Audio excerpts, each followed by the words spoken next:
अस्सलाम वालेकुम viewers. Doctor Huma Chishti, vice president community of Pakistan. बात करूंगी आज एक डिज़ीज़ के हवाले से और आज टोटली एक न्यू टॉपिक है। ये डिज़ीज़ एज रिलेटेड प्रॉब्लम से है। बात करेंगे हम सार्कोपेनिया के हवाले से। ये एक सिंड्रोम है और सिंड्रोम आप समझते हैं कि ग्रुप ऑफ सिम्टम्स को कहा जाता है, ग्रुप ऑफ डिजीज़ को कहा जाता है जिसमें कोई एक प्रॉब्लम इन्वॉल्व नहीं होती बल्कि बहुत सारी प्रॉब्लम्स होती हैं जो जिनका ये कॉम्बिनेशन होती है। तो सार्कोपेनिया जो है ओल्डर एज से रिलेटेड प्रॉब्लम है, यानी बुढ़ापे से रिलेटेड मर्ज़ है जिसके बारे में बात करूँगी और किसी न किसी उम्र में हर किसी को इसको फेस करना होता है। मज़ीद डिटेल में जाने से पहले आपसे रिक्वेस्ट है कि अभी चैनल को आपने अगर सब्सक्राइब नहीं किया तो काइंडली इसको सब्सक्राइब कर दीजिए, लाइक कीजिए और कमेंट सेक्शन में अपनी राय का इज़हार ज़रूर कीजिए। तो बात करते हैं सार्कोपेनिया के हवाले से। एक्चुअली ये है क्या, आपको क्लियर करती चलूँ कि ये लॉस ऑफ मसल्स है एंड स्ट्रेंथ, यानी एक तो ये मसल्स की स्ट्रेंथ का कम हो जाना है, यानी ताकत का कम हो जाना है, पट्ठों की कमज़ोरी है और इनमें से ताकत का चले जाना है। ये आसान लफ्ज़ों में आपको समझाने के लिए बात कर रही हूँ। तो बात करते हैं कि it's usually due to loss of physical activity, यानी क्या होता है कि बुढ़ापे में जब इंसान वीक हो जाता है तो उसकी फ़िज़िकल जो एक्टिविटीज़ होती हैं वो भी मुतासिर होती हैं। वो तमाम काम जो वो अपनी रूटीन लाइफ में करता है वो नहीं कर पाता और उसकी वजह से उसके मसल्स रूटीन में काम नहीं कर रहे होते और यूँ कह लीजिए कि उनका काम कम होते होते, महदूद होते होते वो बिल्कुल डिस्टर्ब हो जाता है और ये loss of muscles due to ageing process है। यानी लॉस ऑफ मसल्स बहुत सी डिजीज़ में होता है। मसल्स का कम हो जाना या पट्ठों का मुतासिर हो जाना बहुत सारी बीमारियों में होता है, मगर सार्कोपेनिया जो है वो पर्टिकुलरली एजिंग प्रोसेस से होने वाली प्रॉब्लम है। मस्कुलर स्ट्रेंथ कम हो जाने की वजह से पेशेंट की बैलेंस डिस्टर्ब होता है, यानी उसका तवाज़ुन ख़राब होता है और उसी वजह से उसकी गेट मुतासिर होती है, यानी उसकी चाल ढाल, उसके चलने में प्रॉब्लम आती है, उसका बैलेंस जो है वो लड़खड़ा जाता है चलते हुए। तो ये प्रॉब्लम उसको फेस करना पड़ती है। ये किसी भी पर्सन के साथ हो सकता है और उसकी डेली पर्सनल जो लाइफ होती है, उसकी एक्टिविटीज़ होती हैं, उससे मुतासिर हो जाती हैं। लाइक उसका क्लाइंबिंग स्टेयर्स, यानी कि सीढ़ियाँ चढ़ना उसके लिए मुश्किल हो जाता है। सीढ़ियाँ चढ़ते चढ़ते आखिर में जाते हुए उसको बिल्कुल थकावट का ऐसा एहसास होता है जो कि मुश्किल हो जाता है। किसी ऑब्जेक्ट को उठाना, यानी किसी चीज़ को उठाना, ग्रोसरी का पैकेट उठाना, चलना, और ये चीज़ें इसके लिए जो है मुश्किल हो जाती हैं। बात कर लेते हैं इसकी कॉजेज़ के हवाले से। तो अकॉर्डिंग टू IOF यानी इंटरनेशनल ऑस्टियोप्रोसिस फाउंडेशन के मुताबिक मसल मास 40 साल की उम्र में डिक्लाइन कर जाता है, यानी कि कम होना शुरू हो जाता है और ये प्रोग्रेसिवली ज़्यादा हो जाता है जब पेशेंट 50s और 70s की एज में जाता है। यहाँ बात करते हैं रेट ऑफ डिक्लाइन के हवाले से। तो यह हर किसी का वेरी करता है, यानी कि किसी का ज़्यादा किसी का कम, और ये पर डिकेड अगर बात की जाए, यानी दहाइयों के हवाले से अगर बात की जाए तो ये 3 to 8% होता है।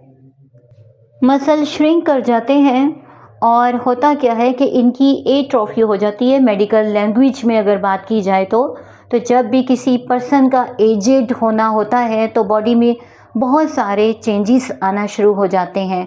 होता क्या है कि बॉडी में जो प्रोटीन होती है जो मसल्स को बिल्टअप करती है, यानी बनाती है मसल्स को, उसमें प्रॉब्लम आना शुरू होती है। वो उस तरह से नहीं बनती है बिकॉज डाइट में वो चीज़ नहीं जा रही होती और इस तरह सेल्स स्मॉलर से स्मॉलर होते जाते हैं और श्रिंक कर जाते हैं।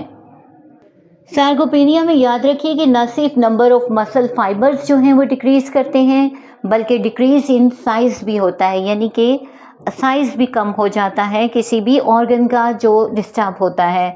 फिर क्या है कि एज रिलेटेड हार्मोन्स की वजह से भी ऐसा होता है, जो चेंज आते हैं हमारी एज के साथ, तो उससे भी जो है वो मास डिक्रीज़ कर जाता है, मसल मास डिक्रीज़ होना शुरू हो जाता है। ऐसा प्रोलॉन्ग्ड वर्क की वजह से भी होता है, यानी वर्क एट डेस्क की वजह से, जैसे कंप्यूटर पे मुस्तकिल काम करने की वजह से, या कोई ऐसा ऑफिस वर्क जो बैठ के करने की वजह से होता है। यानी सेडेंट्री लाइफ भी सार्कोपेनिया की एक वजह है, यहाँ हम बात कर लेते हैं रिस्क फैक्टर्स के हवाले से, तो उसमें एक तो वजह सेडेंट्री लाइफ है और दूसरी वजह पुअर न्यूट्रिशन है। क्योंकि एजिंग प्रोसेस जब स्टार्ट होता है, जब पर्सन एजिड होता जाता है तो उसकी डाइट कम होती जाती है, यानी कह लीजिए कि उसकी खुराक कम हो जाती है और जो खुराक उसे खानी चाहिए समटाइम वो नहीं खा पाता और इसी वजह से मसल मैस डिस्टर्ब होना शुरू हो जाता है। अगर चाहे सार्कोपेनिया की सबसे बड़ी वजह एजिंग ही है। सार्कोपेनिया की वजह से फिजिकल एक्टिविटी रिड्यूस हो जाती है और पर्सन अपने डेली रूटीन के काम भी नहीं कर पाता, जैसा कि मैंने स्टार्टिंग में बताया। 41% ये विमेन में होता है और 35% मेन में इससे मुतासिर होते हैं ये। और प्रोटीन इंटेक यानी 41% जो औरतें हैं और 35% जो मर्द हैं, वो 50s की एज में जब जाते हैं तो उनका प्रोटीन इंटेक ठीक से नहीं होता, जिसकी वजह से ये मसल मैस डिस्टर्ब होना शुरू हो जाता है। हम बात कर लेते हैं कुछ सिम्टम्स के हवाले से कि कौन सी ऐसी सिम्टम्स हैं जिन्हें देख के हम ये जान सकते हैं कि ये सार्कोपेनिया है। सबसे पहली बात कि डिक्रीज इन मसल साइज होगा, मसल का साइज कम होना शुरू हो जाता है, यानी पट्टे कम होना शुरू होते हैं, श्रिंक हो जाते हैं, अपने नॉर्मल साइज से कम हो जाते हैं। वीकनेस आने लगती है, यानी उनमें कमज़ोरी आ जाती है। इसके अलावा लॉस ऑफ एंड्योरेंस होती है, यानी कि इसमें बर्दाश्त की कुव्वत कम होना शुरू हो जाती है। पुअर बैलेंस होता है, यानी तवाज़ुन डिस्टर्ब हो जाता है। ट्रबल होती है उसको क्लाइंबिंग स्टेयर्स यानी सीढ़ियाँ वगैरह चढ़ने में।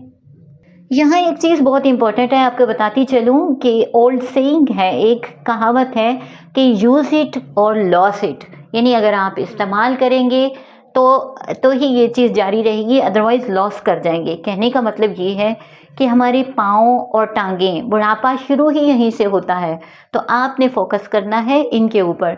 याद रखिए कि हमारे पाँव में 50% हड्डियाँ होती हैं और 50% इसमें मसल्स होते हैं। तो देखिए कि कितने सारे मसल्स इससे एफिनेटेड है, कितनी सारी बोन्स हैं। अगर हम इनको एक्टिवेट रखेंगे तो डेफिनेटली तमाम निज़ाम जो है वो बेटरमेंट की तरफ आएगा। इसी तरह अगर लेग्स की बात की जाए तो 50% नर्व्स हमारी टांगों में होती हैं और ब्लड सर्कुलेशन और ब्लड का जो सिलसिला है वो भी 50% हमारी टांगों में होता है। ना सिर्फ ये बल्कि 50% आर्टरीज हमारी टांगों ही में मौजूद होती हैं। तो 30 से 40 मिनट तक अगर आप रोज़ वॉक करते हैं तो इसमें बहुत ज़्यादा फ़ायदा होता है आपके पाँव का, आपकी टांगों का, क्योंकि ये मजबूत होती हैं इस तरह से और आप सार्कोपेनिया को काफ़ी देर तक रोक के रख सकते हैं।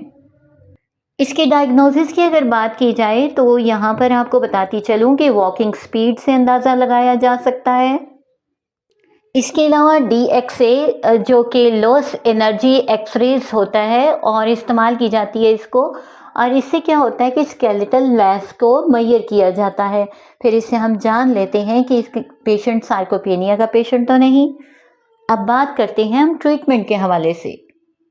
याद रखिए कि सार्कोपेनिया की कोई recommended medicine allopathic way of treatment में बिल्कुल भी नहीं है, जबकि बहुत ही खुशकिस्मती की बात है कि होम्योपैथिक में इसकी बहुत सारी मेडिसिन मौजूद हैं जो कि इस प्रॉब्लम को रिवर्स भी करती हैं और बेहतर भी करती हैं। मेडिसिन बताने से पहले आपसे एक और फैक्ट शेयर करती चलूँ कि याद रखिए कि अगर एक हफ्ते तक कोई बेड रेस्ट पे रहता है तो उसके 5% जो मसल्स हैं वो कम होना शुरू हो जाते हैं। तो इसी से अंदाज़ा कर लीजिए कि चलते रहने का नाम ही ज़िंदगी है। तो यहाँ आपको बताती चलूँ, इसमें हमारी थैलियम मेडिसिन बहुत अच्छी है, कॉस्टिकम बहुत अच्छी मेडिसिन है कि जहाँ के मसल्स स्पेशली आर्म मसल्स, अगर बाजू के मसल्स मुतासिर हैं तो आप इसको इस्तेमाल करवाएं। कलकेरिया काब हमारी मेडिसिन है। पिक्किक एसिड है जो कि टांगों के मसल्स पे बहुत अच्छा काम करती है, इसी तरह ब्रेन मसल्स पे बहुत अच्छा काम करती है। जैल्सीमियम इज़ अ टॉप रेमेडी, मैं कहूँगी कि it's a tonic, natural tonic for muscle mass, यानी मसल मैस जहाँ लॉस हो रहा है वहाँ पर आप जैल्सीमियम को यूज़ करवाइए। आर्निका हमारी बहुत अच्छी मेडिसिन है कि जहाँ वीकनेस भी है और सोरनेस भी अगर मौजूद है, यानी दुखन भी है और कमज़ोरी भी है, तो आर्निका इज़ द मेडिसन। कॉलीफॉस बहुत अच्छी हमारी मेडिसिन है। आर्सेनिक बहुत अच्छी मेडिसिन है। जो ऐसे मामलों में यूज़ करवा सकते हैं आप। कोनियम है हमारी मेडिसिन, फिर प्लम्बमेट है और स्टेनम भी बहुत अच्छा काम करती है। मेडिसिन बहुत सारी हैं, लेकिन याद रखिए कि हम according to sign and symptom जब इसको यूज़ करवाएंगे। और एक मेडिसिन जो कि डिजेनरेशन में आप इस्तेमाल करवाएं तो उसमें याद रखिए कि सेलेनियम को भी याद रखा करें। तो आज के लिए इतना ही। ये भी कहूँगी कि डाइट का भी अपना बहुत सा ख्याल रखें, और जैसा कि मैंने कहा प्रोटीन डेफिशिएंसी ज़्यादा नहीं होने दें, तो डेफ़िनेटली ये आपके लिए बहुत ज़्यादा फ़ायदेमंद होगा। मुझे अपनी दुआओं में याद रखिए। किसी नेक्स्ट टॉपिक तक के लिए इजाज़त दीजिए। अल्लाह